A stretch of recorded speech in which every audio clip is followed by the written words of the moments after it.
So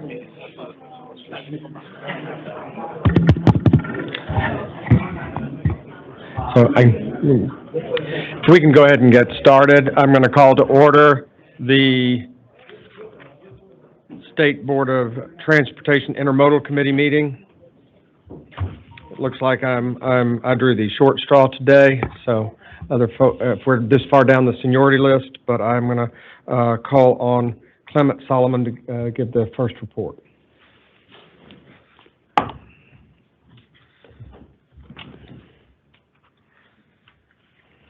Good morning, Chair, members of the Board, Commissioner. I'm here to share an overview of the hangar study that we did in late summer 2023. We initiated a statewide hangar inventory and demand management analysis to better understand the status of hangar storage in 102 airports in Georgia. The study was conducted in response to the recommendations by the 2022 Joint Legislative Study Committee on airport infrastructure improvements related to hangar development.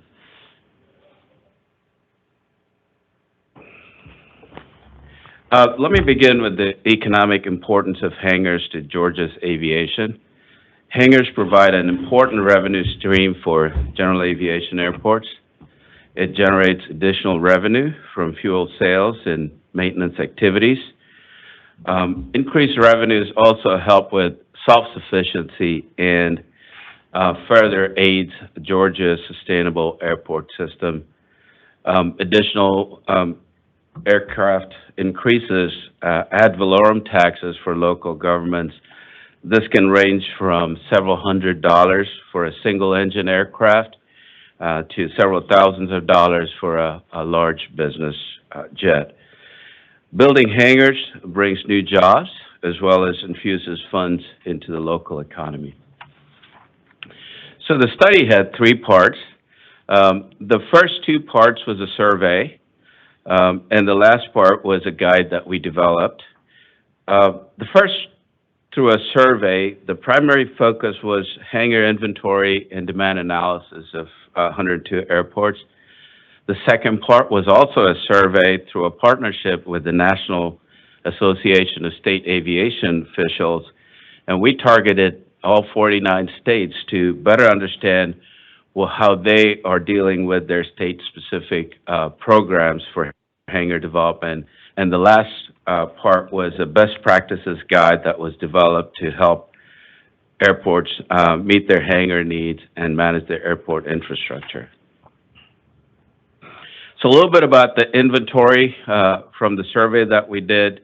Currently, there are over 5,600 aircrafts based in our study airports.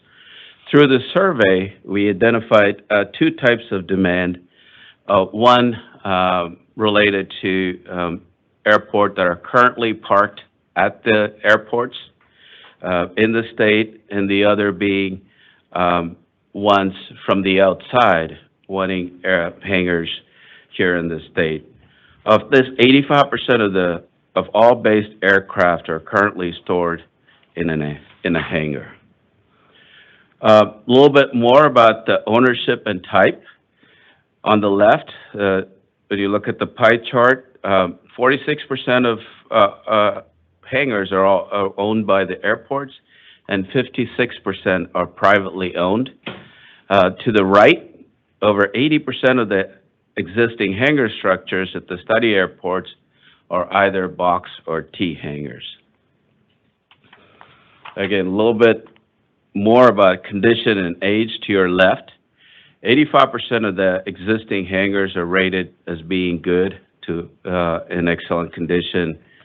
And looking at the age of these hangars, nearly 65% of the hangars were built in since 1990, but some of them go as far back as 1940. This is a busy slide, but this speaks to the applicability of hangar funding sources by based aircraft. This is a federal system by which funding can be made available.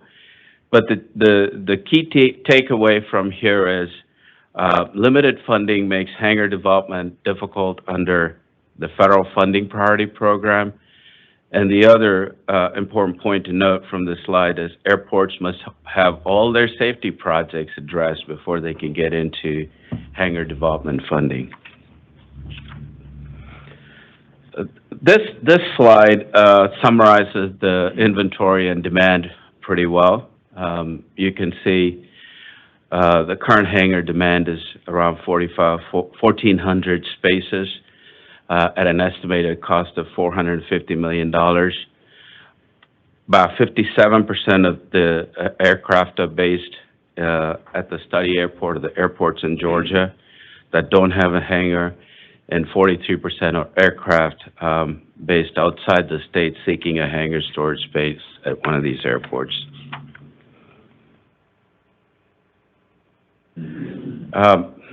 Hangar demand here by districts, as you can see, based on the GDOT districts, you can see the northern part of the state has the highest demand. Nearly all of the 102 airports that we studied currently have unmet demands for hangar storage. Moving to the second part of the study, where we polled states to understand their best practices. One thing that was noted was this is a common problem among many states in terms of responding to hangar needs. The strategies that these states deal with is establishing a revolving loan fund. They do increase airport aid funding, expand eligibility in some cases, and lastly, they also look at locally funded and other financing mechanisms for hangar development. Again, as part of this study, the second part of the study, as we polled these states, we were able to identify 25 states that had either grant or loan programs to assist with hangar development, of which 10 had hangar grant programs, 8 offered loan programs, and 7 offered a combination of loan and grant programs. Lastly, the third component, which the development of best practices guide. We believe that this guide would help our airports in Georgia to better understand in dealing with land use requirements, leases, rates and charges, managing their wait list, inspection, and also this guide would provide templates and checklists and other samples or guidance documents that would help airports in developing their own hangar management practices. In closing, what we're able to report is there is an increase in hangar demand in the state. There is also an increase in development costs. I think a lot of us are familiar with the escalation in costs. It typically takes 2 years to develop a hangar, and we also believe that the hangar management best practices guide will be a very useful tool to drive towards airports towards self-sufficiency and building their systems that can meet this demand. With that, my presentation ends. I have a question. If you wouldn't mind, just take a second and drill down on your statement that airports have to meet all the safety requirements before they can access any funding. What I hear more often than capacity is the condition of the hangars, whether it's rodents or wiring. Is that the sort of thing you're talking about when you talk about safety issues? The safety issues in this case is the airport itself have a lot of safety projects, whether it's the runway or the other aspects of the airport operation that they need to attend to first before they could get into hangars. Okay, thank you. Sure. I got a question, if I could. Member Lewis. This is kind of with respect to one of the last comments with best practices and I think the word used was self-sufficient. And maybe you stated it in there and I just missed it, but as it relates to this presentation, what's the end goal here? What do we hope is accomplished ultimately with this, and what might our role in that accomplishment be? It's to develop a kind of a funding mechanism, whether it's a loan program or a grant program, what we've learned from other states. So that is one path to do it, and then the other would.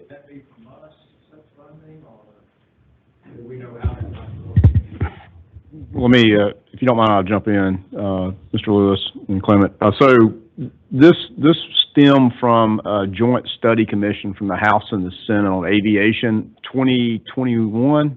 Late 2021, 22. It was right after COVID, so I lose track of time. So one of those outcomes was this constant conversation from all the airports about, we have people that want to base their aircraft at our airports, but we don't have hangars. So Clement actually presented a good portion of this to the House Transportation Committee a few weeks ago. We believe that this will be a conversation next year with House and Senate about appropriating funds for either, if they determine that they establish a fund program for hangars, for a revolving loan, as he talked about, or some kind of grant with, like other states do, like 50-50 partnership where you grant money and then the local airport authorities put in some of it. Hangars ultimately are revenue generating. And so that's one of those things that we're, from a policy point of view, we're cautious about is, we want to have those outcomes positively. And now, generally our state funded, aviation program traditionally and historically has always gone to state of good repair. Just, again, putting money into pavements, lighting, fencing, security, just the state of good repair things that are not federally eligible. So, obviously, when you hear the budget, you won't hear this part, but amended budget year was very good in aviation. Angela will talk about that in her presentation later this morning.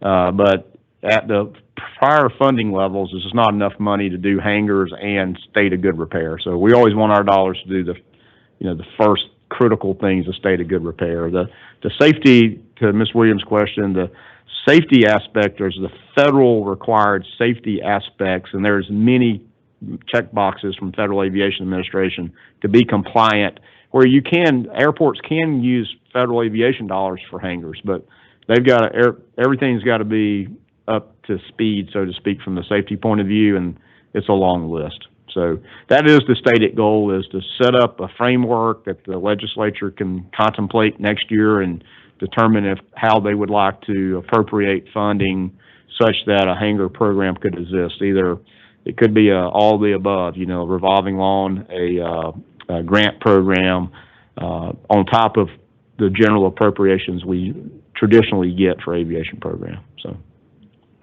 hope that helps. Are there any other questions from any of the members? Thank you. Sure. Or do you have anything else you want to add? Chair, I'm just going to introduce the next speaker. Justin Thrift, who will also do an intermodal update. Justin will provide an update on the rail program and announce the first Georgia Rail Program grant recipients. Thank you very much.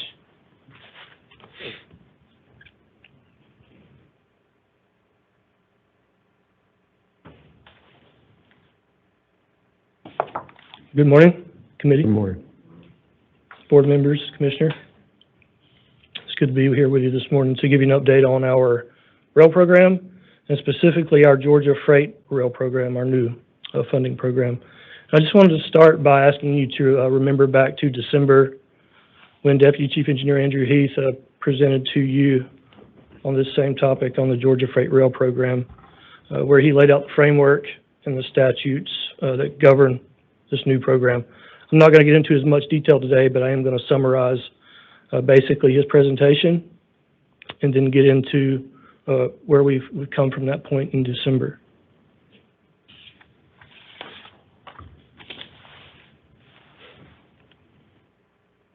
So here's some key facts, kind of the nuts and bolts of our freight rail program. And as a reminder, the funding portion of our program was established under Title 48 in the 21 session, but it's Title 48 is tied to criteria established as the Georgia Freight Rail Program in Title 32. Both of these statutes focus on being a means of providing a substantial public benefit by way of bolstering our rail infrastructure in the state.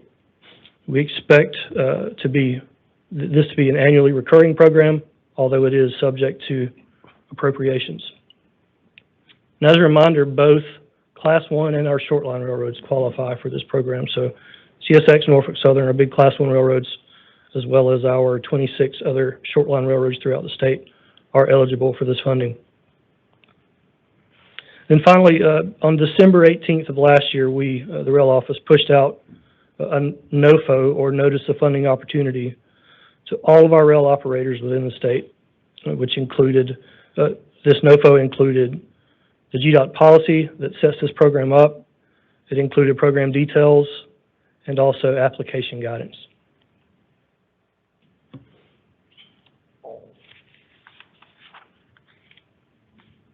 So this slide shows basically just the eligibility of projects under the freight rail program.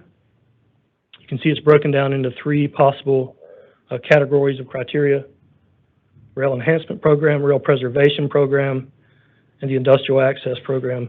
But speaking about all these in one piece, generally these are all about investing in railways in the state and investing in railway equipment, but they could potentially get into things like industrial siding, storage tracks, and industrial rail spurs that leads to Georgia industries.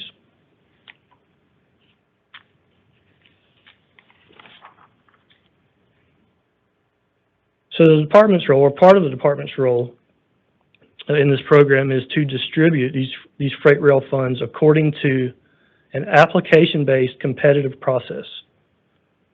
And this process must take into consideration operational track mileage. The legislation specifically requires us to take into consideration operational track mileage. And you can see the split there. The Class 1 railroads roughly have about 2/3 of the total track mileage in the state, with the remaining third covered by our short line railroads. To talk about this project intake, if you will, a little. So the NOFO is put out, right? There's an application deadline in place. The rail office receives those applications. We review them for a basic eligibility. Then we push those up to the RPEC, which is our Rail Program Evaluation Committee that the Commissioner established last month. The RPEC reviews those projects to determine a public benefit. And then finally, for the projects that are chosen, GDOT will enter into an MOA, or Memorandum of Understanding, with each awardee. And this will set out and formalize the project scope and establish performance requirements for the project.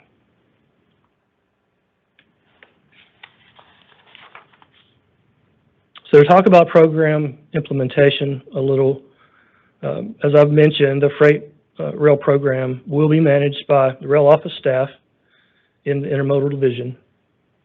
And as far as the details of the MOA go, the MOA will reserve GDOT's right to audit these public projects at any point during the work. So we actually expect to be out monitoring these projects as they're under construction.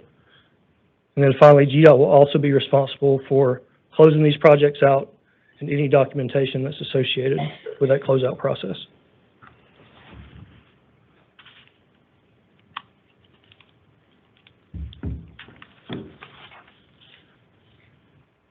And back to the applications for just a quick few points.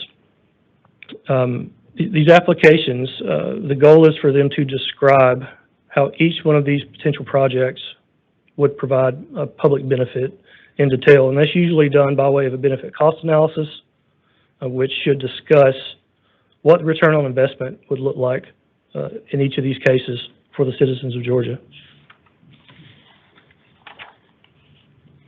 Next, we have kind of a timeline graphic here showing you where we've been and where we're going. As I mentioned, the NOFO went out in December. So this notice was sent out back on the 18th of December. A grant application deadline was set for February. We received those applications in. The review committee was formed at the end of February, and then the review committee met to review these projects and to make project selections and recommendations. And then finally, where we're going here, we expect to have these MOAs executed in April so that we can begin distributing these funds. And then finally, we hope to see work begin as soon as June of this year. This is my favorite slide out of the deck because it talks about the actual work we're going to be doing here. And so these are the 6 projects that were applied for this year in this inaugural round of this fund program. And I'm pleased to say that all applicants received, or will receive, as recommended at least, the full amount that they requested for their respective projects.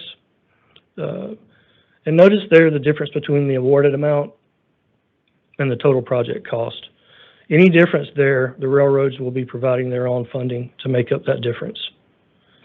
And just a final note on these as a group, all these projects are consistent with GDOT's Georgia State Rail Plan. I want to touch on each project a little individually here. So the Norfolk Southern project is the largest project, obviously.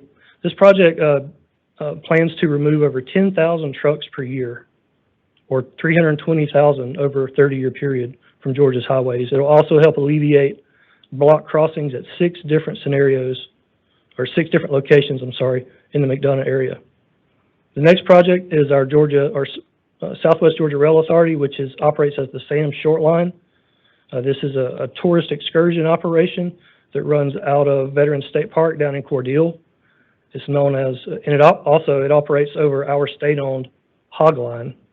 This is known as Georgia's Rolling State Park.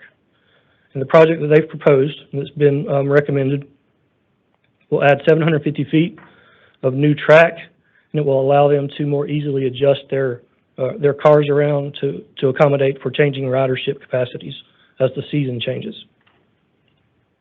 The next 2 projects are Georgia Southwestern projects in the southwestern part of the state. The Cuthbert project will rehabilitate a triple track at-grade crossing. The Shellman project will rehabilitate a double track at-grade crossing. This will increase safety and mobility for the traveling public and also increase safety for the rail operator. Next, you see a Cater Parrott GF line down in Valdosta. This is another state-owned line. This project will replace major drainage structures on GDOT rail right-of-way, allowing for increased resiliency to the rail infrastructure as well as to the adjacent roadways and community. And then the final project is a privately owned portion of Cater Parrott's network, what they call their F-line. Their F-line is a 22-mile, roughly, short line between Shadydale and Madison. This line serves Georgia Pacific, it serves Cal-Maine Foods, it serves International Paper, just to name a few. And this project, the point of the project is to provide funding for bridge deck upgrades and stabilization, improving safety and security and reliability to their train movements.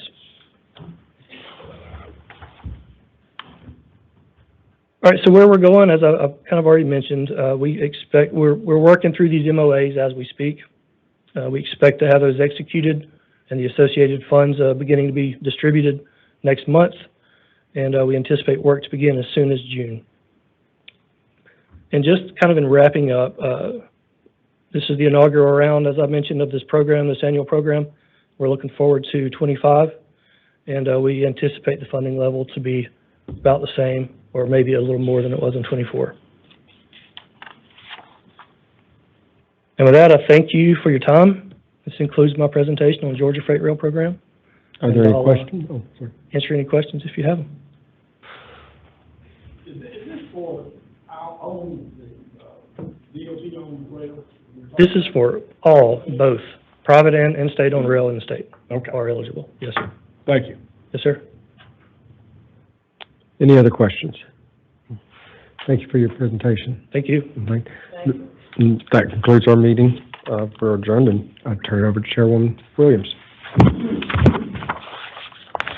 And I'd like to call to order the Statewide Transportation Planning and Strategic Planning Committee. I would call on Megan Weiss to give the State Road 365 Planning Study update. Good morning. Thank you for having me here. I would like to talk about the State Route 365 study today.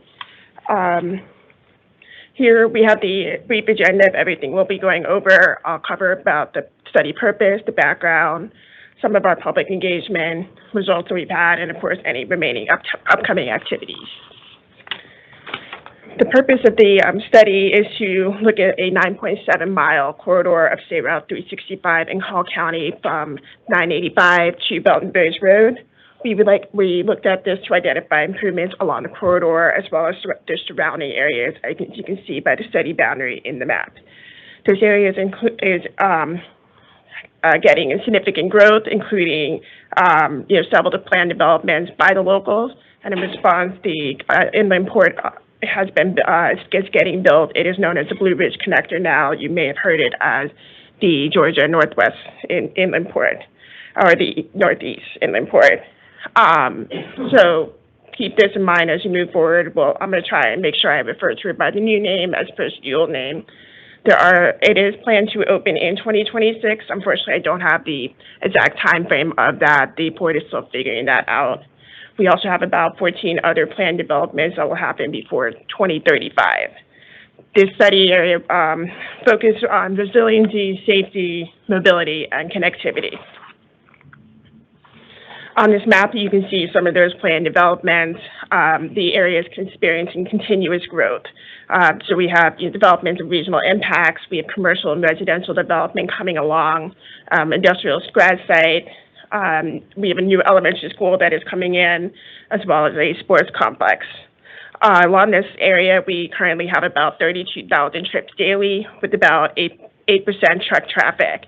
At the moment, the corridor largely moves at a stop and go, but almost free flow. But with the expected growth that we have over the next 30 years, we are expecting it to get much worse, increasing to more of a complete stoppage, not necessarily as free flow. That truck traffic will increase to about 15%, with 56,000 cars a day going along this corridor. What is important to note is a lot of the traffic that flows through this area is actually just coming through. None of them is necessarily originating it inside this. So we are looking at the traffic that's coming through as opposed to just stopping along the corridor as we go through all of this. The Blue Ridge Connector, again, is in response to the growth in the area, in response to all the new industrial development, all of that is coming in. The port is expected to generate by 2050 about 700 truck trips and 400 passenger trips daily. Everything else is expected to generate at least 18,000 new trips daily. As you can see here, we kind of go into what those daily trips are generating in terms of each of those planned development types. Some of these are expected to vary greatly. The mixed-use areas will be those, work, play, live situations along the corridor. And then we looked at what those projected completion dates are and then how they will respond accordingly. As you can see, the sports complex doesn't have a daily trip. That's because it is tied into all the other areas that are referenced in this map. We do have at least one Georgia project that is at Howard Road that we are doing in response to the Linear Tech college that's there, along with the growth that's expected to come with that college. And then the locals have also been working on projects just as White Sulphur and Cagle Road, partially in response to their own development, but partially in response to the port and making sure there's appropriate truck accommodations. But again, the truck trips expected from the port is relatively low compared to the other planned developments in the area. And they are planning to ship a lot of the freight off the roadways and onto that rail and vice versa. So we won't be seeing as much traffic coming to and from other local areas. With the study timeline, we started this back in June 2022. To date, we've had four stakeholder meetings and 2 public meetings, and we anticipate to be wrapping up this summer. So we are coming to you guys now as we just wrapped up our last round of those meetings. In terms of those stakeholder and public engagements, we would like to thank those stakeholders that have been involved. We've had the city of Lula, the city of Gainesville involved, Hall County, the public schools, and of course the Georgia Ports Authority have been very good partner in this in terms of providing us information and answering questions that the locals may have had. With the stakeholders and public meetings, as I noted, we've had 4 stakeholder meetings to date. This also includes a series of one-on-one interviews that we've met with each of them individually to talk through what their concerns are or thoughts that they may have had along the corridor. We've also had 2 in-person public meetings. Our attendance have actually ranged from 40 to 70 people, give or take, which is pretty good for a corridor this size. Key themes that we've gathered from those stakeholders or the public through a survey that we've done, as well as talking to them in person, where, of course, the typical what we hear about every corridor: safety, speed, congestion, freight, at-grade crossings, and of course, what are we planning to do with the corridor? And so we've taken all of this into account and used that to help develop our background for evaluating the projects. This time, I will cover the capacity evaluation results we have. I'll be covering level of service and also the benefit cost ratios. As a reminder, for level of service, we grade them, A through F. A is the greatest, where you have free flowing, no stopping, and F, of course, is where you're constantly braking, a lot of congestion. And then, of course, benefit cost ratio. If it is over 1, it's positive. We're getting benefit out of that project, and we're not losing money on it. In terms of this, our benefits are, of course, travel time savings, the operational savings, and emission reduction, as well as safety. With this being in the air quality area as well, we want to take that into account and making sure that we're reducing all of that.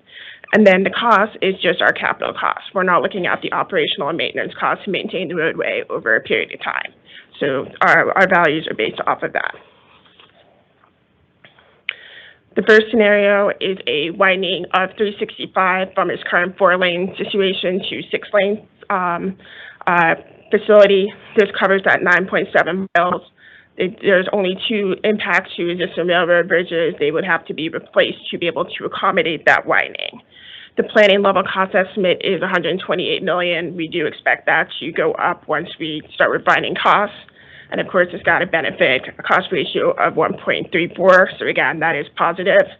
The level of service has some good increases, particularly from Belton Bridge to State Route 52, which is on the northern end of that corridor. The rest of it only improves slightly from LOSF to a D or E.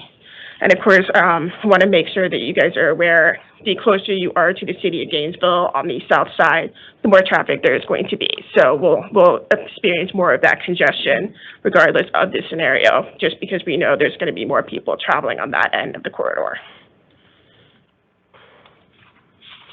State Route 2, this is our scenario 2, sorry. This is our widening plus limited access. So we'd be looking at widening from 4 to 6 lanes plus doing some limited access, almost making it a free flow facility. You will be able to access the facility from 3 interchanges when traveling along at Ramsey Road, White Sulphur Road, and of course State Route 52. This is still covering that full 9.7 mile corridor. This does have the highest cost because we are doing widening plus limited access at $238 million. It has a good benefit cost ratio. This is actually currently our best performing regardless of the cost. So this one, we actually have everything improving to an LOSC or better, which is what we want. We want to be able to keep people moving along this corridor. And again, with this one, the railroad bridges will also be affected by the widening, so those would have to be replaced. Scenario 3 is our last scenario. This one would just be frontage roads, so this would be one way on either side of the State Route 365, and again, have limited access. You can see on the map the various interchanges of where you'd be able to get on and off of that frontage road, and that would allow 365 to keep moving at a more free flow facility. This is a lower cost, but it doesn't have as much of improvement to the main piece of the corridor from 985 to 52. It has the biggest improvement just north of 52 going to Belton Bridge Road. But again, these intersections that you see marked on here would be on and off slip ramps to the frontage road and remove any access management throughout the corridor. Coming up, we have, of course, our final recommendations. We are hoping to make that during this summer. And this, again, takes into account the outreach that we just did, completing over the last couple of weeks to the stakeholders and the public. Once we make those final recommendations, we're not done. We still have to go through project feasibility, scoping, environmental assessment. Of course, we need to identify funding in partnership with our local government. And of course, we'll see the updated benefit cost ratios and cost estimates as we start refining the project even more so, including any other local area projects that may be affecting this. This time, I will take any questions. Are there any questions, board members? Maybe a comment? Commissioner? Thank you.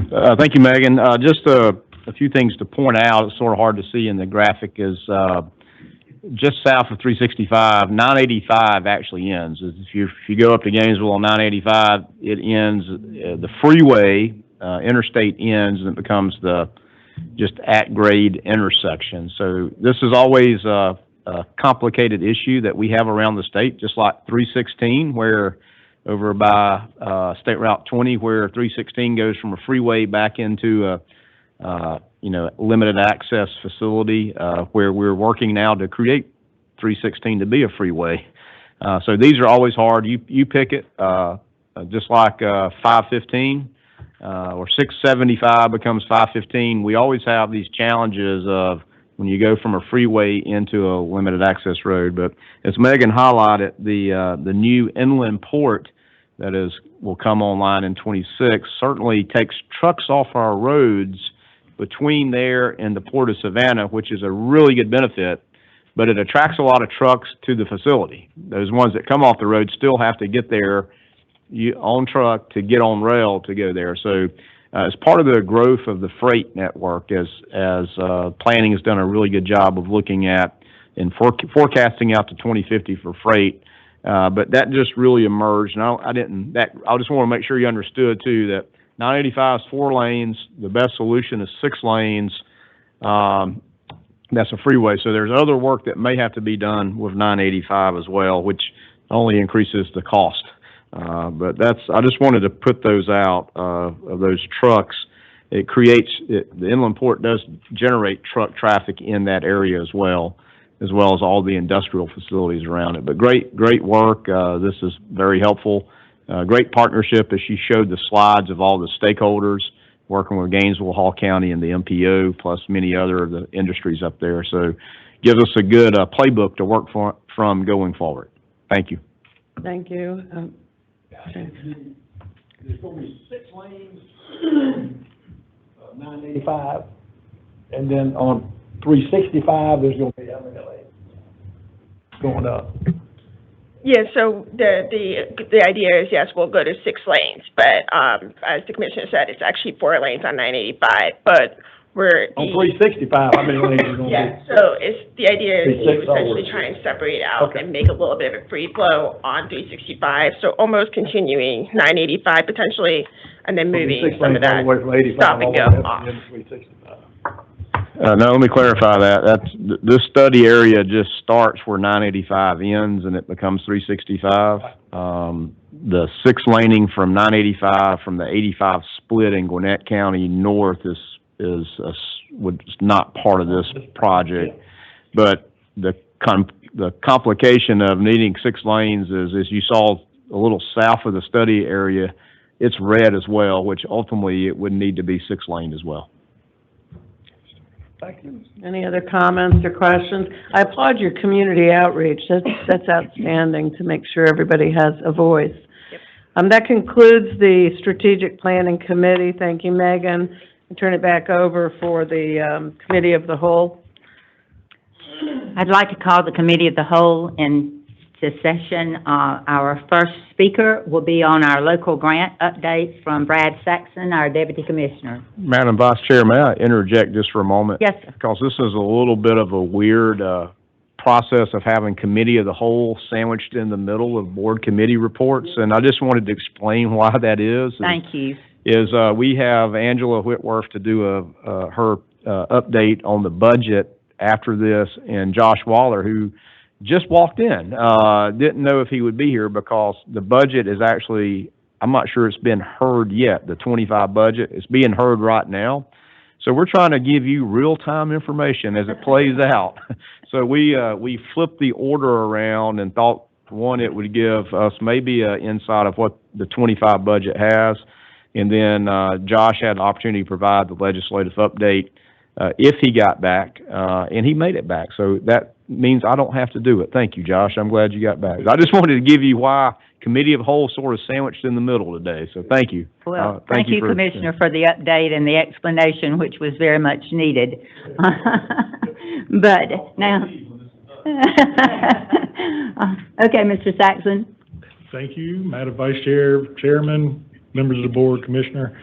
Here today to provide a local grants update, and just as a reminder, our local grants office is, Bill Wright's our administrator, and their team is responsible for 4 of our major grant programs to the locals, being local maintenance and improvement grants, LMIG, the Quick Response Program, a Federal Off-System Safety Program, as well as our State Safety Action Plan Program.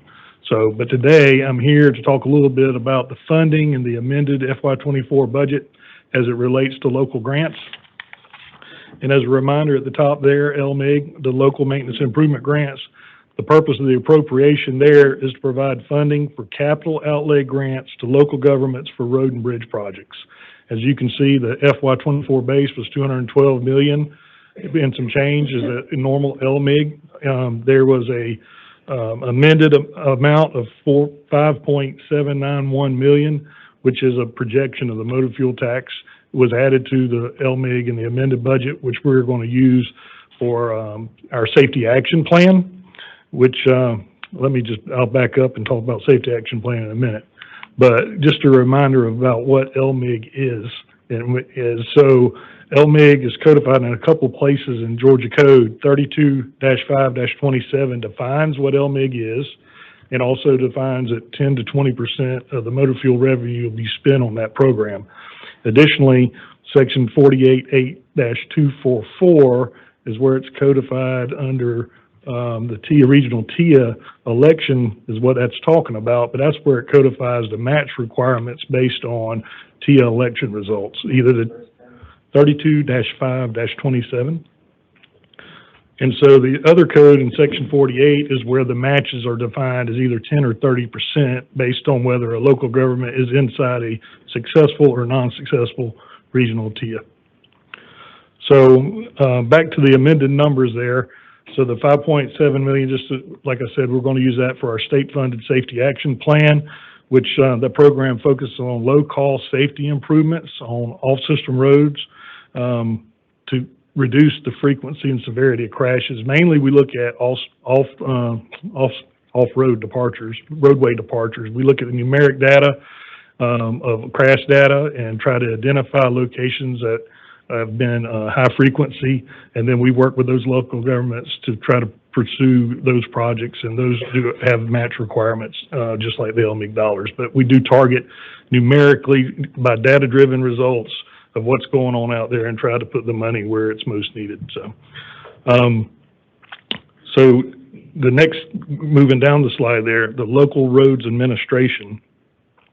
So this program in the budget allows for technical and financial assistance to local governments for construction, maintenance, and resurfacing of local roads and bridges.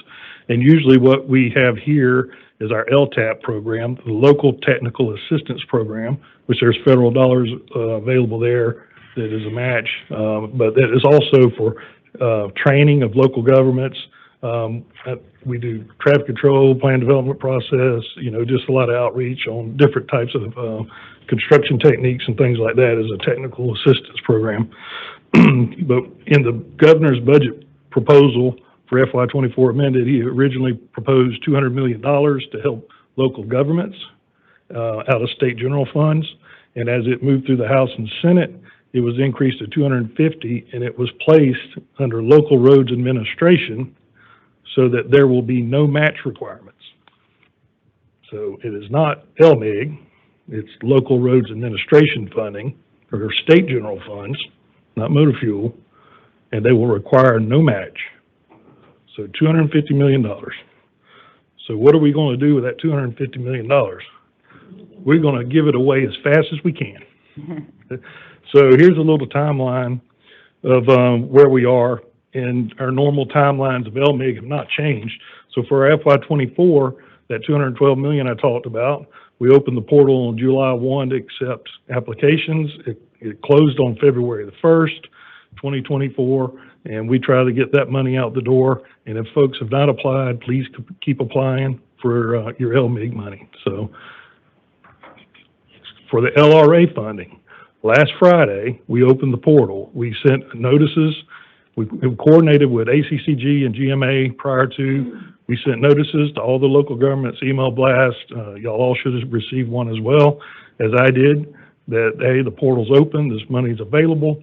We're using the same electronic grants portal we use for LMIG. We're using the same type system, so the local governments should be aware of how to input their requests. Again, no match, but you can see we're sandwiching this in between our normal LMIG cycles. So it opened on March 15th. We want to close it June 15th with the intent of getting this money dispersed this fiscal year. So that's all well underway. So again, 25 LMIG would start July 1 again. So, and so far we opened last Friday. As of yesterday, 52 applications have already been received. 15 have been approved. We spent almost $5 million. 2% of the money basically is out the door. So encourage your local governments. There's a source of revenue, a source of funding for their needs as they move forward.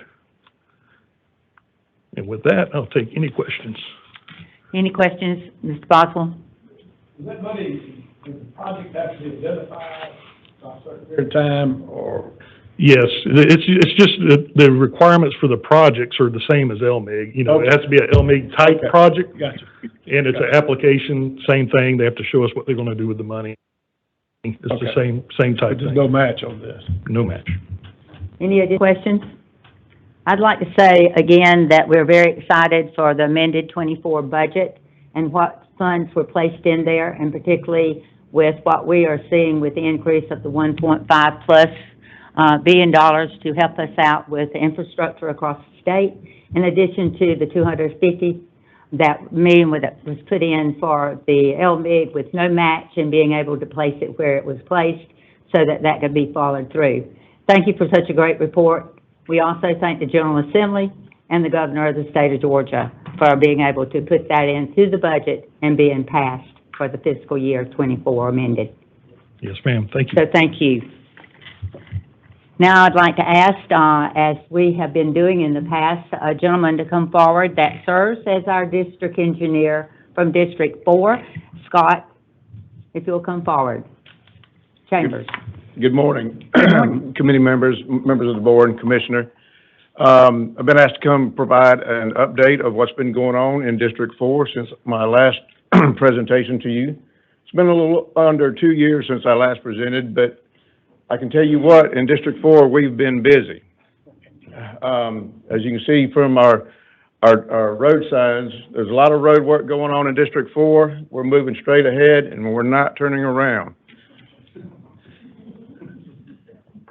Just a brief overview of District 4. Again, this is in the southwest corner of the state, 31 counties, 5 area offices, well over 3,600 state route miles. We're fortunate to be represented by 2 board members in the 2nd Congressional District with Ms. Williams and the 8th with Mr. Golden. As always, District 4 and everything we do starts with our employees. Since my last update to the board, we've increased our staffing. We've onboarded 145 employees. We've separated 114, so that is a net gain of 31 employees in District 4 over the last year and a half or so. Our accounting and procurement office has processed over 1,800 purchase orders in FY23 and so far into 24, totaling a little over $37.5 million. Our pre-construction office and section has also been very busy. Pre-construction is made up of design, surveys, and right-of-way. So over the past year and a half, we've been busy. These numbers are FY23 projects where we worked on 7 design projects in our design section. Also 3 maintenance requests, conducted 13 bridge site inspections, and conducted 36 drainage reviews for access permits. Our survey office has also been very busy, working on 31 roadway projects. And if you'll notice the bottom right-hand picture, no, we're not fishing on DOT time.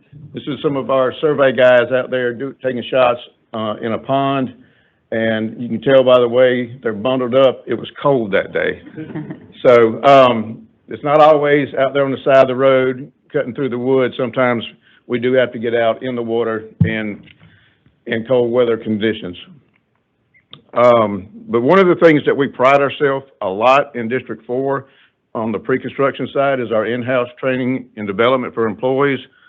Several of those 31 employees that we've gained since I last spoke with you have been in the pre-construction section, and it benefits us and the district to bring them up to speed as quickly as possible and get them to be productive members of our team. So on the design, right-of-way, and survey side, there is a robust in-house training program that we utilize our more tenured and experienced employees to train the new employees and get them to be high-performing members of our teams.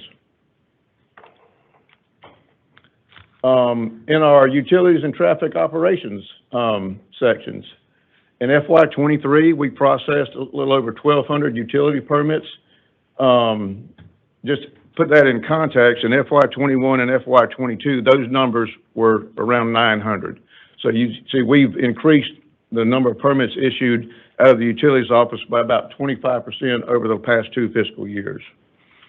Our traffic operations office issued or did 26 traffic studies, issued 51 access permits, and we let 3 quick response projects in FY23.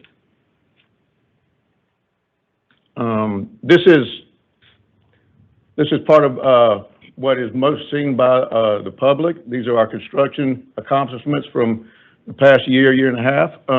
This is a picture of State Route 37 in Colquitt County over the Ochlockonee River.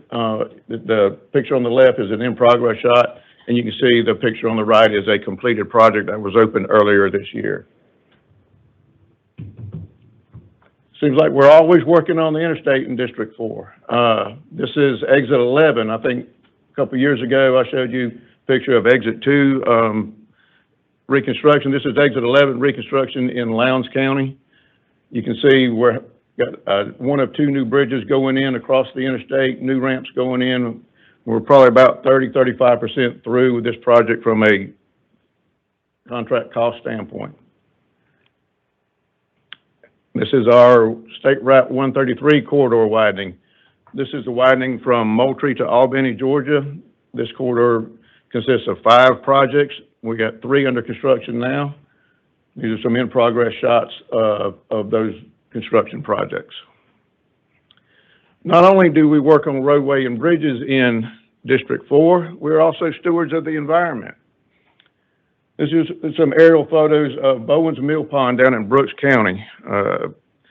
This is a mitigation site of about 440 acres of wetlands and pond that GDOT maintains. Back in March of 2020, there was a significant rain event that caused the dam to breach, flow through the woods there to the right on the left-hand picture, and cross over State Route 8, US 84, State Route 38, about a foot deep in water. The whole thing blew out, drained that, it's one big peat bog. Well, the next month, there was a thunderstorm, lightning struck, caught it on fire. So, without the water there to put out the fire, it just burned and simmered and caused major havoc in the town of Quitman. So we did an emergency project to go up there and with our maintenance forces and maintenance crews and a contractor to stabilize the dam. We expedited a dam replacement project through the department's Georgia Safe Dams program. And this is a completed shot where we fixed the spillway, and the picture on the right shows a whole new dam that was reconstructed as part of that project. So not only are we doing roads and bridges, but we're also working on environmental projects outside of our right-of-way. Just a little background on our construction staff in District 4. We've got 22 field GDOT staff, 38 field CEI staff, and these 60 individuals have a little over $453 million worth of projects under contract. In the last 2 fiscal years or year and a half, we've opened 30 projects to traffic.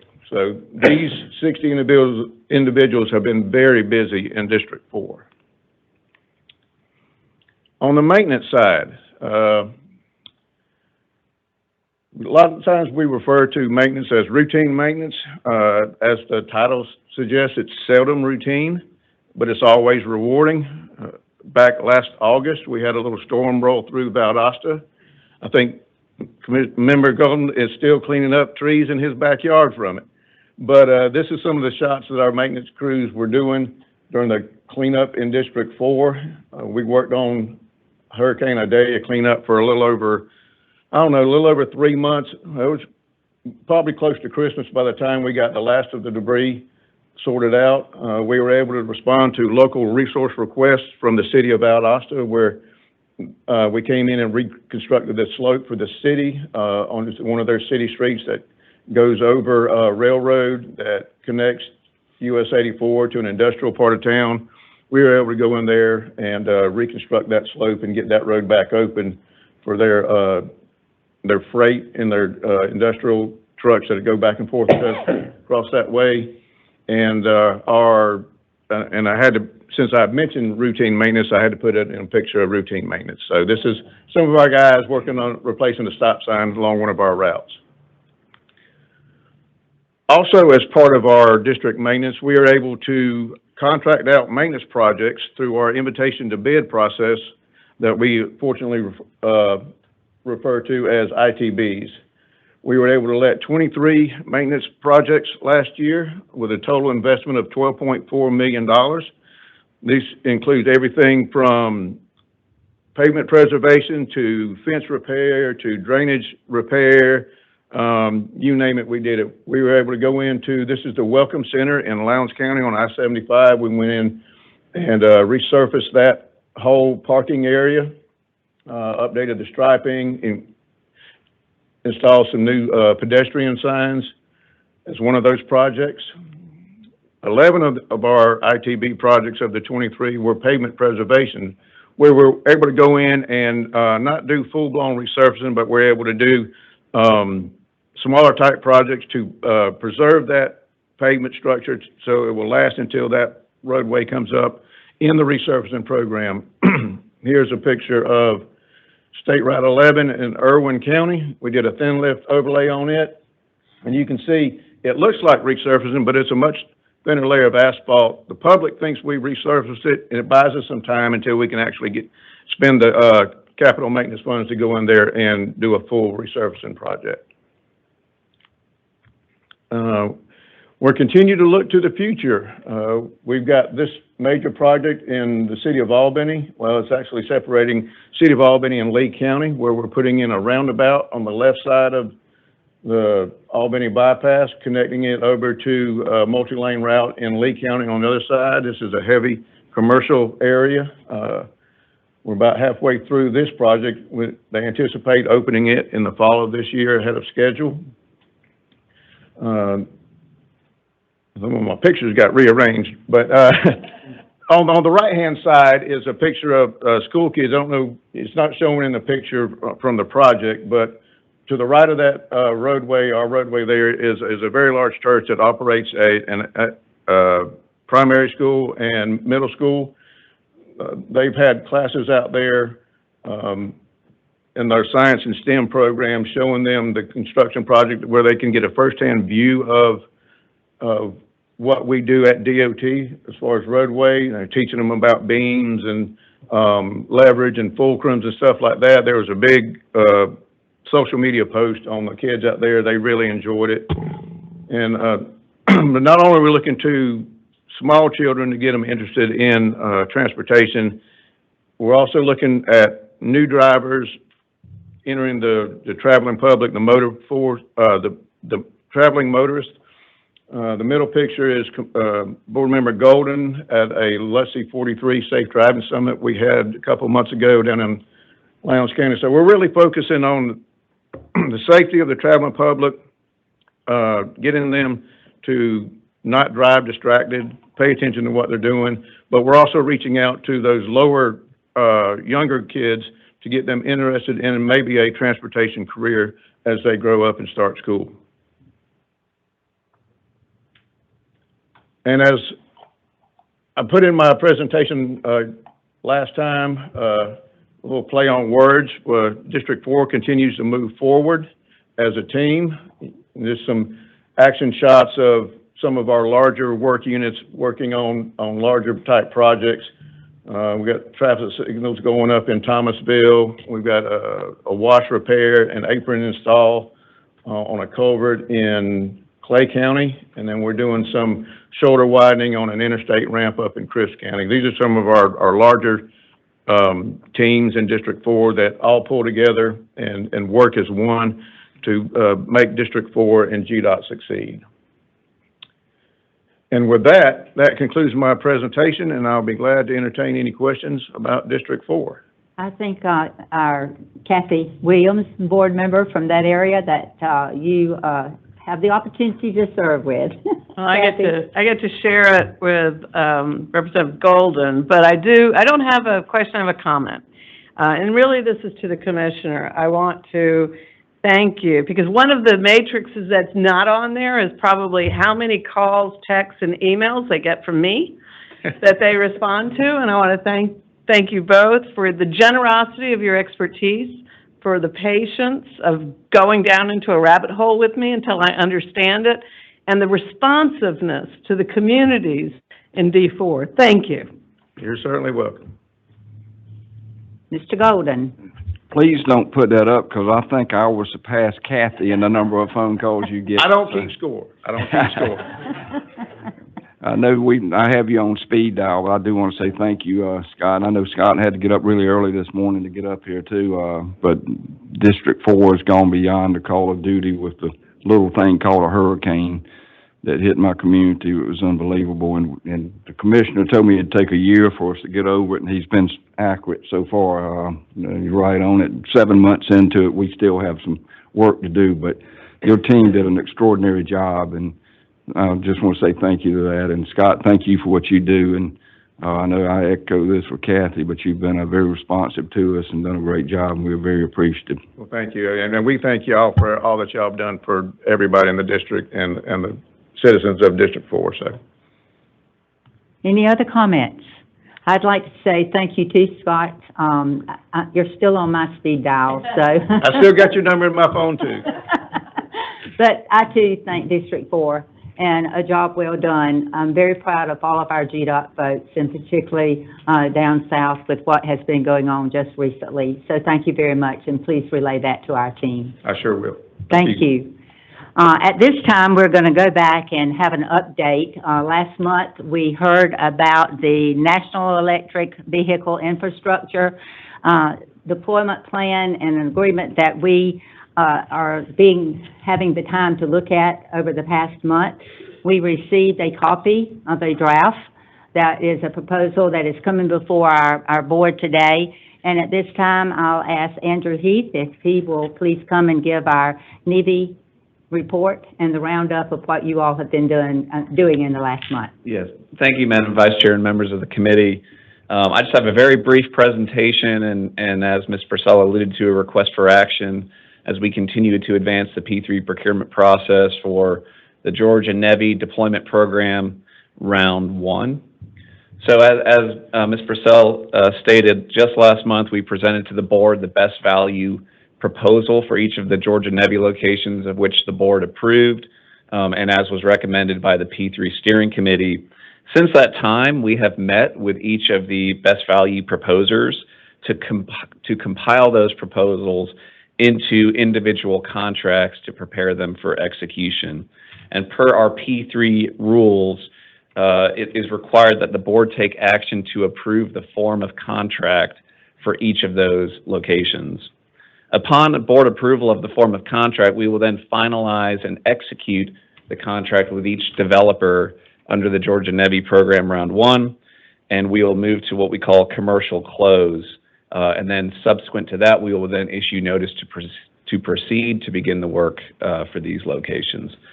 So just as a reminder, what you saw last month, nothing has changed on this slide regarding the 5 locations of which we are advancing under the Round 1 Navy program.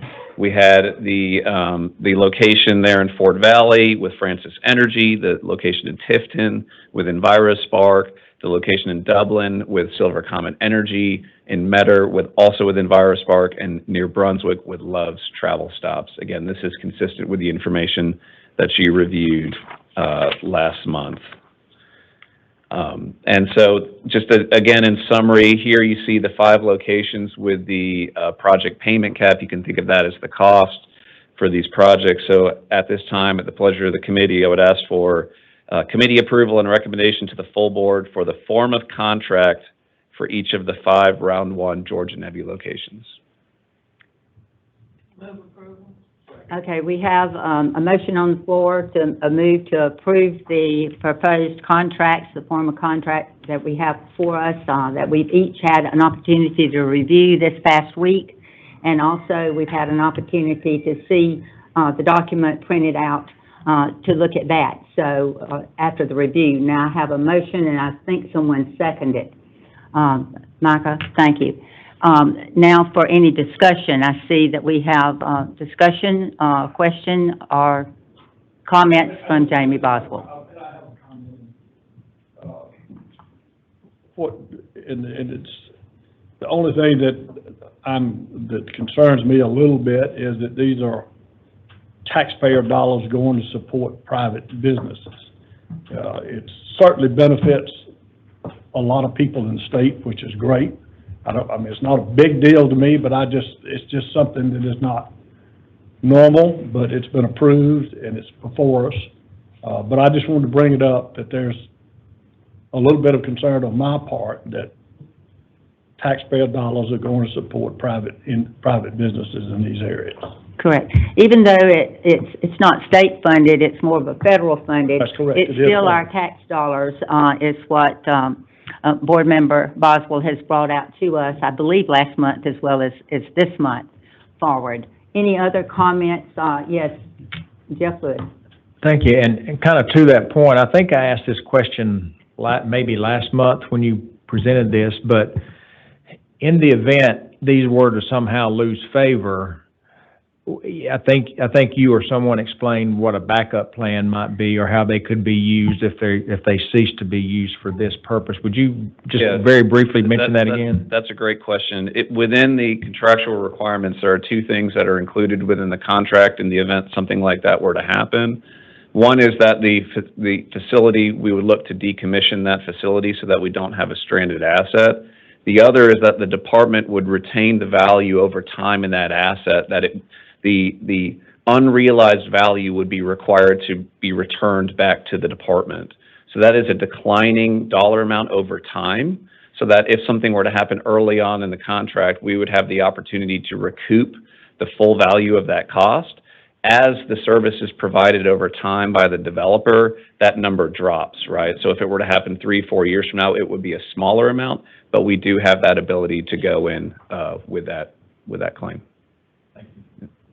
Any other comment or questions? We have a motion before us to approve the former contract for the Neely, project to go forward. All those in favor, please say aye. Those opposed likewise. I abstain. So we've got one abstain, and everyone else on the board present here has voted yes. So the motion has passed, and thank you so very, very much, Andrew. We appreciate it. Thank you. If there's no other questions to be brought before, or statements to be brought before our committee of the whole, it stands adjourned at this time. Okay, thank you, Ms. Purcell. We have, up next, Josh Waller to give us a legislative update. I know Josh has not been very busy recently, so, Nothing going on. nothing going on at all, right? Well, thank you, Mr. Chairman. Mr. Chairman, members of the committee and the full board, Commissioner, thanks for letting us go a little bit out of order today. I know the Commissioner's glad I'm here, and I'm glad I'm here, and I'll let each of you decide whether or not you're glad I'm here. So we'll see how this presentation goes. Here's our top three bullets. We've sort of the same as each presentation. This will be our last update before the end of session, then we'll do a recap in April. Here's the calendar. Days are getting short. We're today, legislative day 38. So this time next week, they will be in the throes of the last day of session. Probably will run till midnight. The Senate's got about this. They were at the Capitol yesterday up until midnight. There was a Senate Judiciary Committee hearing, and so you had folks leaving midnight yesterday. Senate's got 32 bills today. I could see them being there till 8 o'clock, 10 o'clock tonight. They have a bunch of bills they'll need to put on the calendar for day 39 and 40, including the budget, the FY25 budget. So that'll be some long days ahead. But as mentioned, obviously the governor has signed the amended fiscal year 24 budget, and the treasurer will go into the details of that. The 25 budget had passed out of the House, and we'll have an update on where the Senate committee is. But just walking through the Senate Appropriations Committee, with them having approved it today it'll have to be second read in the Senate. And so the requirement is the bill has to be read 3 times. So it won't be eligible to be passed out of the Senate until Tuesday of next week. Likely that means that they're probably already having conversations about the conference differences, because usually they would pass it out of the Senate and then they do a motion to go to conference. So I imagine those conversations are going on at this point now that they've made their position clear. So we'll continue to monitor that, and obviously the treasurer will give you the more detailed discussion of those items. We anticipate one last House Transportation Committee next Monday, and they will cover the remaining road dedication bills. So the Senate dedication bills, the road dedications that they sent over to the House. The House has attached some additional dedications to that. They'll pass those out on Monday, and then we will see, and then they'll get those on the calendar. The Senate Transportation Committee had what was their last meeting this past Monday, and they passed out one of our agency legislation, House Bill 516, which we'll talk about a little bit about, and so they are pretty much concluded for the session at this point. So moving into our agency legislation, the 2 things that we've really highlighted, 2 bills, SB 353, we are glad that bill has been signed. That's been a little bit of a work in progress for the past couple of years just due to some craziness. So we were very glad that the governor, upon receipt of the bill, and this was one of our top priorities this session, the governor went ahead and signed it on March the 4th as Act 367. As I mentioned before, House Bill 516 is the other agency legislation that's out there and dealt with correcting for inflation the value of quick response projects, as well as just some timing about the public meeting and final approval of P3 projects. But picked up a couple hitchhikers. A few people jumped in the car while it was stalled in the Senate Transportation Committee. So here's a few additional items that were included were some consensus language around limited permitting of wayfinding kiosks on public right-of-ways, both state and local, within the city of Atlanta for about a 2-year window in anticipation of the World Cup coming in 2026. So that was included. It provides a maximum cap of 30 permits on state routes, and then sunsets that there'll be no new permits after July 1st of 2026. It additionally included a good cleanup. A few years ago there was a reconciliation of the maximum speed limits on interstates and state routes, limited access routes. But there was additional cleanup to make sure it's clear that on interstates and non-interstate full, limited access roads, the maximum allowable speed limit is the same. Again, max speed limit is going to be set by engineering determination, but in terms of the statutory max, it just harmonizes those two. Additionally, on the locomotive diesel tax, there was the dedication of the locomotive diesel tax, and then a few years prior to that, there was the passage of a statutory program for freight rail. The cleanup just ties those two together. They weren't really tied together well enough, and so this will just create a cross-reference in there so that they're tied together more directly. And then it includes in the electric vehicle charging bill that the General Assembly passed last year. It provides a 1-year extension to the Department of Agriculture for it establishing its permitting process, which was something that the Ag had identified as a challenge for them. A little bit, it's obviously different than the inspections on gasoline pumps, so they wanted a little bit more time, to get that permitting process underway. So that's also included. So all things that hopefully really straightforward bill, and look forward to getting it. It's been put on the Senate calendar for today, so hopefully that passes out the Senate today, and then we can get an agree from the House and get it to the governor as soon as possible. Next, this 2 weeks ago was qualifying. So for any of you who have previously served in the General Assembly, you know well, and you know what qualifying is regardless. So here are the lists of the folks just put up there who have either, two have retired already, but those that are retiring. So just a few notes, including the minority leadership in both the House and Senate with James Beverly and Gloria Butler, multiple chairmen, including our Appropriations Subcommittee Chairman in the House, Clay Perkle, Public Safety Chairman Jay Collins. So that's, just wanted to highlight for you the retiring members. Obviously, former State Senator Mike Dugan retired to run for Congress, and then Representative Barry Fleming was appointed to a Superior Court judgeship in Columbia County, and so he had already retired earlier in the session. And then also, I'm remiss, Penny Houston, who was for a long period of time, before they split out Transportation as its own appropriation subcommittee, it was paired together with economic development. And so she was our chair for a good period of time on the transportation appropriations in that capacity, and then they split it out as transportation as its own subcommittee.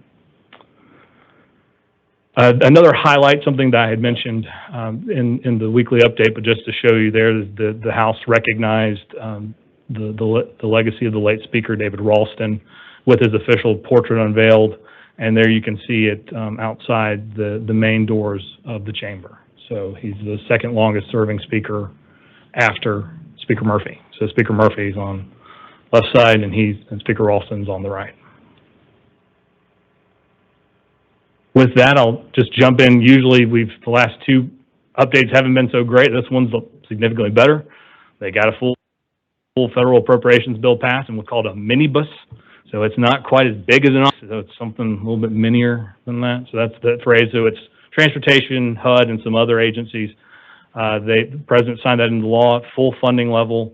They obviously include some member-directed spending earmarks, and we'll follow back up with you as we kind of sift through those and show how they're allocated among congressional districts.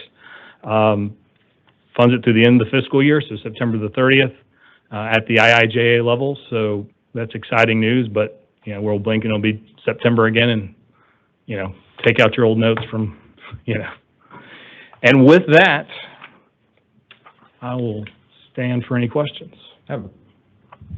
Any questions from members of the committee? Jeff? Thank you. Thank you, Josh, for that presentation and all the work you've done this legislative session. Been remarkable as always. I have a question regarding one of the items in House Bill 516, that 1-year delay with the Department of Agriculture, EV. Will that have any effect or impact on what we just passed as a committee? It does not. It just has, that's just tied to the process where they'll start permitting. They'll have to go in and do an inspection of these devices and put a permit on them. And then ultimately there's a taxation piece where third-party sales of these EVs will be subject to the excise tax since they are a motor fuel, an electric motor fuel. Any other questions? Anybody else on the committee? Any other comments? Let me make one more thing. You said thanks. I got to give thanks to someone who's not here, and that's Abby Handel on our team, who is still sitting in that, who is still sitting in that appropriations hearing, Yeah. and figured out how to make sure that even though they didn't give any of the details in the meeting as to what was in the Appropriations Act, she was able to get that back to us. So hopefully, wherever Abby is right now, thank you, Abby. Appreciate everything she does for us, and she is a godsend. So with that. All right, any other questions? Absolutely. Thank you, Josh. Thank you for all you've been doing and for that timely report. We're losing a couple of key legislators, a couple of them out of my district. So anyway, I appreciate you highlighting that. And Speaker Ralston as well was a giant. So thank you for that recognition as well. Commissioner? You made me think about something in the retirement folks there, and as certainly as Penny Houston deserves so much credit for all she's done and been a real stalwart supporter of GDOT for many, many years. We certainly will miss her. But also, I'll just draw your attention to the person to the left of her in the photo there, Clay Perkle, who is our current subcommittee appropriations chair for transportation, as Josh talked about, and Chairman Perkle has been great to work with as well. And again, it takes a while as you can get from the next presentation. Our budgets are complex, and Chairman Perkle's been a great advocate and a great partner for GDOT as well. And we certainly see him go for many reasons, but selfishly because he's been a great job on the appropriations subcommittee for transportation. Thank you. Yeah, thank you, Commissioner, for that. Those are the two I was leaving out to call Penny, Aunt Penny. That's how close she is to me and my family. But we're going to miss Penny and Clay very much. So thank you, Commissioner. Any other comments? Josh, thank you. We stand adjourned.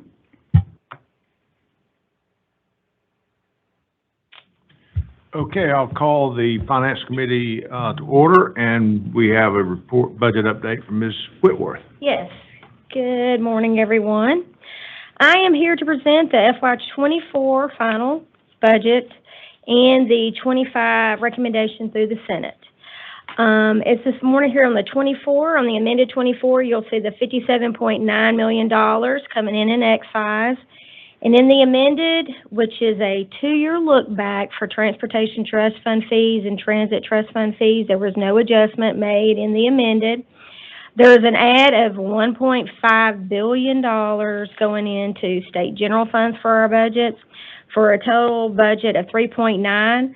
If you add in our federal funds, you add in our debt service, we're about 5.7 billion now. All right, on this next slide, it kind of breaks down in the bar form of how all the funding is being spread, and you can see 67% of the amended 24 budget is going to capital projects.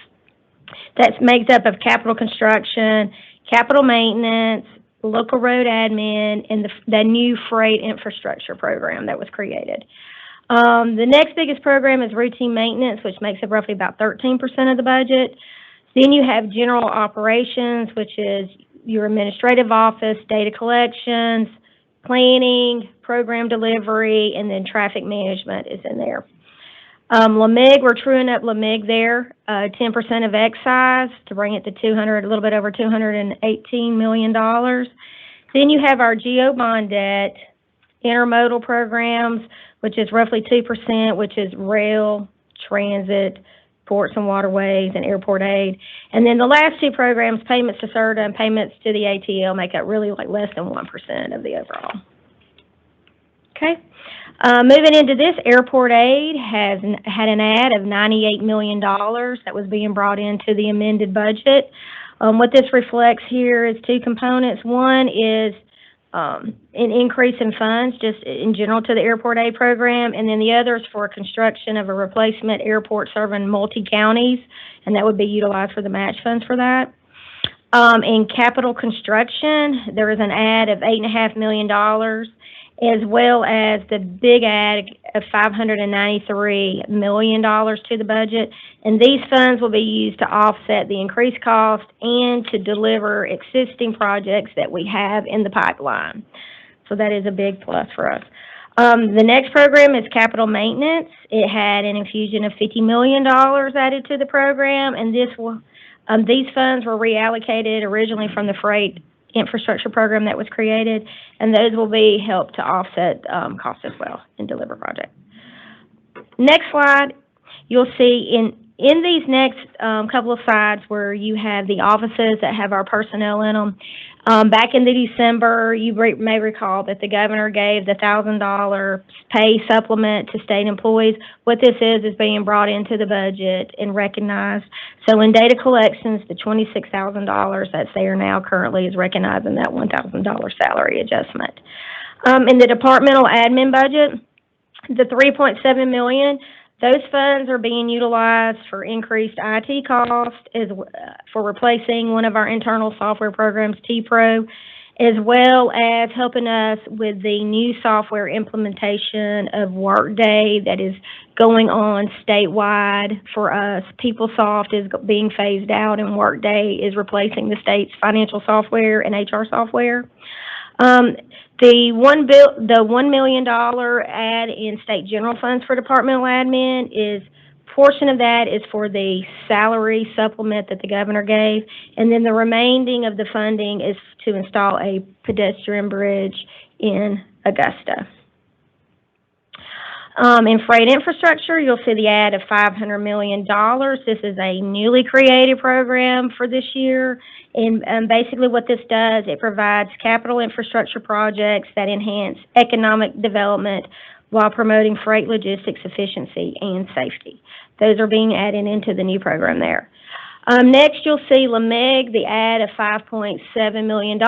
This is truing up excise to be, truing up the 10% of excise number to bringing it to 218. Y'all may recall last month, and you've heard Brad talk about it earlier in his presentation about LMIG and the local roads admin program. So you can see here where the funds were brought into the local roads admin program, $250 million. It does not require a match by the locals. They were administered based off formula distribution like he discussed earlier. So that is a big win for the local communities there. Next, in planning, ports and waterways, and program delivery, you'll all see the adjustments for the $1,000 salary adjustment. However, in program delivery, you'll see the $4 million add. And what this does, it helps with their operational costs, and it helps with recruitment and retention within that division. On the next slide, you'll see the rail add of $10.8 million. The bulk of that, $8.5 million, is going for the freight program for Class 2 rail upgrades. So $8.5 million of the 10 is for that. And then the remainder is for $1 million will go toward a one-time state match for the rail plan update. FRA requires this update every 5 years, so it's time for that. It also has an add to provide additional match for the state safety oversight program. And then it recognizes roughly $1.2 million for operations, and then the adjustment for the one-time salary adjustment within that program. In routine maintenance, you'll see an add of $32 million. This is the largest part of the motor fuel excise increase that we will recognize here. And what this does is it's for the increased contracting and material costs. And then you'll see those state general funds going in for the one-time, the $1,000 salary adjustment. Traffic management, there's $3.4 million add. This goes toward our HERO recruitment efforts that we're currently underway right now. It goes toward the 811 program, which is a locate service. Anyone digging underground, they call 811 to relocate all their underground utilities. That's what that's for. And then goes towards some safety projects and the salary adjustment. And then on this last side for 24 is the transit, and the only add in the transit program in the amended 24 was for $24,000 for the $1,000 salary pay adjustments. So this is the amended 24 budget update. As passed, Governor has signed it. We're underway utilizing the funds. Any questions before I move on to 25? On the capital construction of an increase of $593 million, did you say that that was really just going to cover inflation and the extra costs of projects we already have in the pipeline? It's not really new projects? You want to make a... So, thanks for looking at me. I guess if you want me to answer, I'll be glad to. I think it's a combination of a little bit of everything. Good question, and I actually was gonna come back to that after this, but let me talk about this wonderful blessing of $1.5 billion. Just amazing. So certainly a big thanks to the governor and the House and the Senate for working through this wonderful budget. These are some tremendous adds. So as it relates to capital construction and the new freight program at I like to say $500 million. That sounds better than 500 million. At $500 million, planning, and Meg's team and delivery, we're all working to see how we strategically use these dollars. For capital construction, there is a good portion of those dollars that are being consumed just by increasing costs so that we don't have to move projects to future years. So that keeps a good number of projects in this fiscal year. And then strategically, I've been saying this is like playing chess. We've got to think about what projects we're able to advance. Many of those will be federal that we now will use state dollars for, which then frees up federal dollars that we make our second chess move to backfill that federal dollar with another project that can come in. So we've had a series of meetings. We've got several more meetings to go to come up with basically a list of the capital construction projects and this new $500 million of freight projects, just like Megan presented just earlier to us about all these freight needs we have around the state. But it has a compounding effect because, again, if we decide to state fund what was previously a federal funded program, it frees up those federal dollars too. So you get almost a compounding effect. But we have to think strategically about what those moves are, the first move, the second move, and maybe even a third move. So it's a wonderful experience. I just give you this, though, by way of anecdote, is Tennessee got $3.3 billion from their General Assembly over a year ago. It took them 12 months to produce their list. So we're just asking for a few weeks. So we're working very fast, but it is complicated, but it is a wonderful challenge to have. So, but increased costs, those things we have shown you, everything is costing, 60, 80, 100% more than it was 3 years ago. A lot of the capital construction just keeps us whole and keeps us from having to delay projects. But there will be opportunities to advance projects as well. Some of those things we've pushed out that are ready to go, we'll be able to deploy sooner than later. So we'll give you a full debrief, and it's really an awesome opportunity to be able to do this. It's never worked that way before. We're always figuring out how far we push things out and when we get there. So this is a great thing. Great question. Thank you very much. Good day to have $1 billion, isn't it? Any other questions? Ms. Whitworth? All right.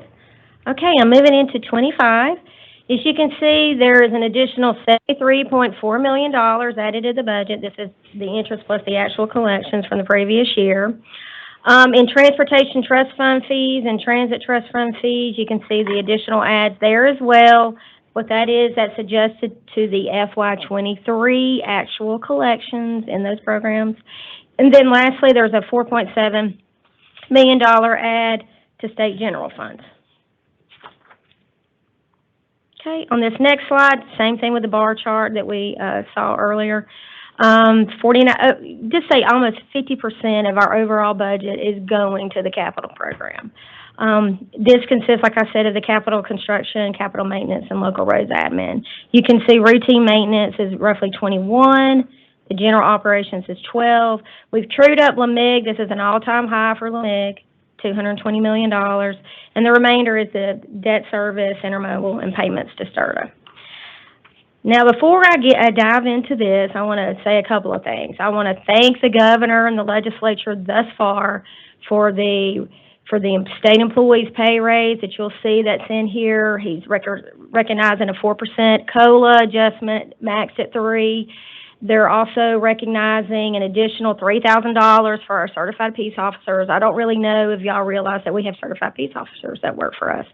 So we have 4 of those currently right now working for us. And when I dive into these numbers, I'm gonna caveat this. I'm working from the fly because I just got all my Senate changes. So I think I've got them all right, but if something changes on what I say, I'll make sure I'll let you guys know. But I think I've gotten all the adjustments that the Senate done about 20 minutes ago. Okay, so first off, you'll see here in the GO bond debt service, this is truing up. The 5.7 is merely truing up what the debt service is for us for the year. In capital construction, you see on this slide, there was $698 million that was added. Originally, the House had 4.9, the Senate raised it to 7.5. Okay, so this will help with those offset, those increased project costs that we just talked about. So the 4.9 is going to 7.5 with the Senate. Capital maintenance stayed the same with the Senate. This is the biggest add we had, the $35.3 million out of the Transportation Trust Fund. This goes to those increased project costs, plus it helps us leverage those federal funds and those projects like you heard Russell talking about. Let's see here. Next, you have in data collections, that represents the 4% COLA that state employees not to exceed $3,000 will be receiving. There's a DOS insurance adjustment in there, as well as some project billing adjustment. The Senate concurred with the House. In departmental admin, you'll see an increase of $6.9 million. This is annualizing the 3.7 I previously talked about in the amended budget as far as the increased IT cost, all those items that were in there, plus the $4,000, the 4% COLA adjustment, the DOE insurance, and we also have a GTA, Georgia Technology Authority, telecommunication infrastructure rate adjustment that's put in there as well as the salary adjustment for the peace officers. The Senate concurred with that as well. The add to the Senate is previously there was no adjustment to airport aid. You don't see that on here. The Senate has appropriated $3.6 million to go toward airport aid. That was not on the slide at all anywhere. LMIG, the increase of $7.3 million to LMIG, that is truing up for the adjusted for the excise, and like I said, that's an all-time high. In planning, the $55,000 adjustment is for COLA, DOAS insurance adjustment, and then there's $2 million that's being brought in from the ATL to planning to help them. It's increased funds for planning for the MPOs, with the MPOs. So that's what those funds will be utilized for. In ports and waterways, program delivery, you'll see the COLA adjustment there. In program delivery, you'll see an additional add of the $2.9 million that was for the COLA adjustment, the DOAS insurance, and we annualized the $4 million that for the recruitment and retention in that office and their operating costs, and then some billing adjustment data that we needed cleaned up. And then in the rail program, the additional $4.7 million, this also reflects the COLA adjustment as well as some insurance adjustments. It takes into consideration the amended fiscal year recommendation that we had, so we could get that annualized as well. And then it brings in the $3.4 million of the actual locomotive sales tax collected for '23. So that's what that does there. And the Senate concurred with all of those changes. Okay, moving into routine maintenance, there's the add of $35 million. That makes up the COLA adjustment, insurance adjustment, and then the remaining of it goes toward contracting costs and material costs in routine maintenance. Senate concurred with that.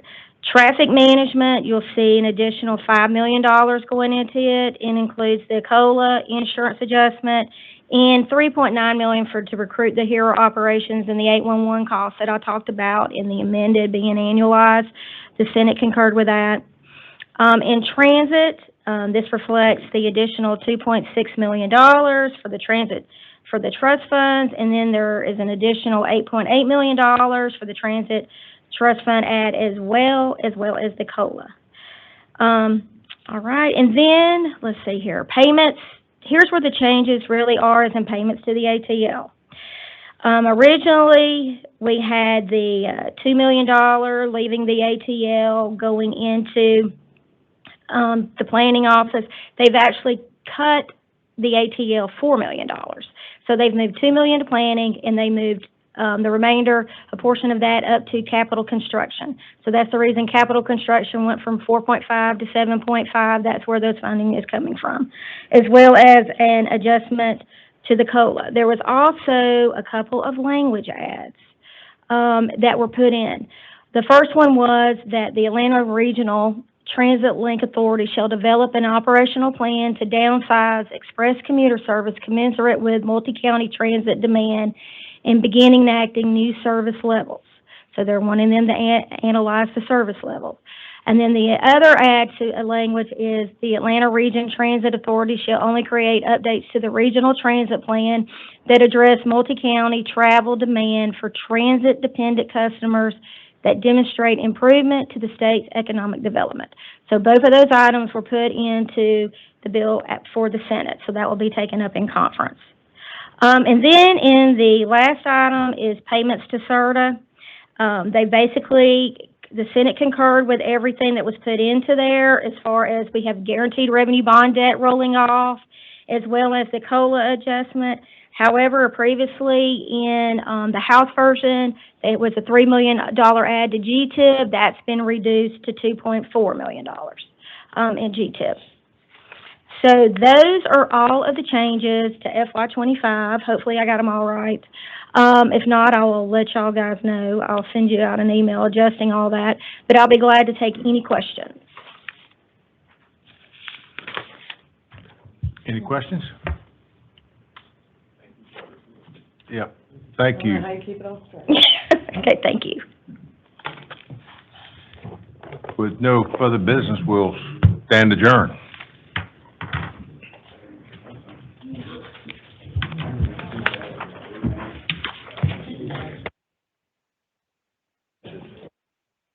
Yeah, I got surgery.